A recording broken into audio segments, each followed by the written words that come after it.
他本是赫赫有名的缉毒之王，却在一次突袭行动之后被调查局撤职调查，原因是本该缴获的3亿美金赃款竟然莫名其妙的少了1000万。调查局怀疑是被缉毒小队私藏，于是立马对所有队员进行审问。只可惜接连审问了6个月，却还是毫无进展。无奈之下，调查局只好先恢复小队的职务。然而他们不知道的是，那1000万确实是缉毒小队拿的，只是那些钱并不在他们手上。原来，当小队找到3亿美元的赃款后，立马就拿出袋子进行分装，然后绑在提前准备好的长绳上，接着挪开1年未冲过的马桶，把绑好的现金塞进了下水道，直到凑够1000万美金才停手。最后把绳子的一头固定好，再将马桶装回原来的位置，完美的掩盖行动的痕迹。等到做完这一切，队长阿诺拿出准备好的炸药包，将剩下的现金焚烧殆尽，彻底销毁所有的证据，这样就没人知道少掉的1000万了。可万万没想到的是，第二天，队员们兴奋地冲进下水道拿钱时，却发现绑钱的绳子被人割断，1000万现金早已不翼而飞。唯一留下的线索就是一枚缉毒小队通用的子弹。所有人的情绪瞬间变得暴怒起来。殊不知，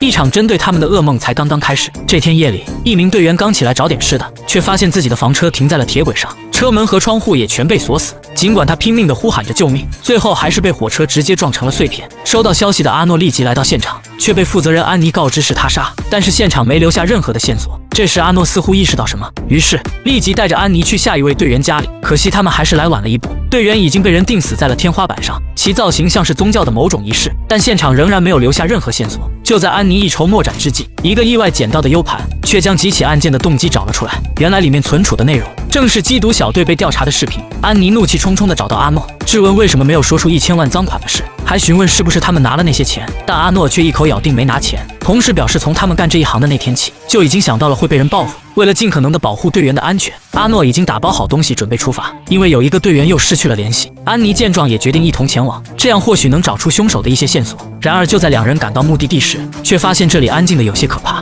虽然外面设下了很多的机关，可等两人进到屋内才发现队员早已被人杀害，而附近的树林中还留下了一具尸体。阿诺从对方手臂上的纹身判断，杀手来自一个残忍的暗杀组织，他们基本上都是退役的特种兵，其战斗力可想而知。当阿诺将此事告诉队员们，并希望大家想出解决方案时，所有人的情绪都变得激动起来，他们都怀疑是对方拿了钱，并雇凶杀死了其他的人。而更加可恶的是，女队员竟然当着男友的面主动爆出和另外一名队员有染，整个小队之间再无任何信任可言。最终这场对抗杀手的机会也在各种谩骂声中草草结束。而另一边，一艘野钓的快艇意外在湖里捞起4具被铁网包裹的尸体，经过法医对尸体的解剖分析，其死亡时间大概在1周之前。安妮从他们手臂上的纹身发现，这些人正是之前袭击缉毒小队的杀手，而且其中一人的手指被切掉，刚好和小队被杀现场找到的指纹吻合。看来是有人在买凶杀人之后，又将这些杀手给做掉了。那到底是谁在操控着这一切？就在案件再次陷入僵局时，一名小队成员主动找到了安妮，声称有重要情报告知，让他和阿诺到附近的餐厅见面。然而就在3人刚刚坐下，缉毒队员就被人一枪爆了头。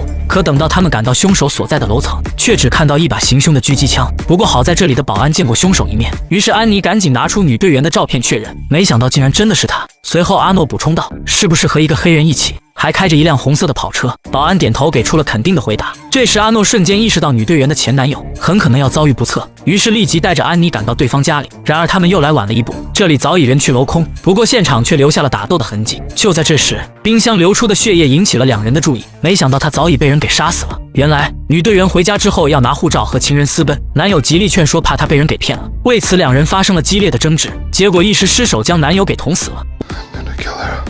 然而就在阿诺两人出来时，女队员突然打来了电话，声称自己犯了错，想得到帮助，而阿诺则将计就计，约定在停车场见面。可等两人到达停车场，才发现这是对方设下的圈套。突然2声枪响过后，阿诺中枪倒地，好在穿了避弹衣，并无大碍，而安妮则立马开车上前做好掩护，接着拿出喷子进行火力压制。对面两人眼看暗杀计划没能成功，果断开着车子跑出停车场。可阿诺却绝不会放过这对叛徒，一直追在后面不断输出火力。然而就在双方激战几条街道之后，由于小黑开车撞死骑车的路人，导致挡风玻璃被血迹阻挡，最后一头撞上了路边的清障车，司机当场被切成了2段。女队员也只剩下了一口气。追上来的阿诺愤怒地质问他，为什么要对其他队员动手？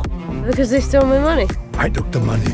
这下女队员终于明白了，阿诺此举就是为了死去的妻儿。可一旁的安妮却犯了迷糊，完全听不懂他们说的什么意思。不过还是在阿诺的威胁下，让出了一条离开的路。原来阿诺的妻儿被毒贩杀死，他一直找不到凶手的线索，于是就设下计谋黑掉1000万美金，然后找到墨西哥的警探，买到杀死妻儿之人的资料，最后独自一人来到凶手所在的酒吧。先找到当时的刽子手，送他去给自己的妻儿陪葬，接着扔出一个震爆弹，靠着一把小手枪大杀四方，直到杀掉名单上的最后一人，阿诺的复仇计划才宣告结束。不过他自己也身受重伤，只是妻儿和队员们都离开了，他也再没了任何牵挂。喝上一杯82年的红酒，点上一支最爱的雪茄，慢慢等待着生命的流逝。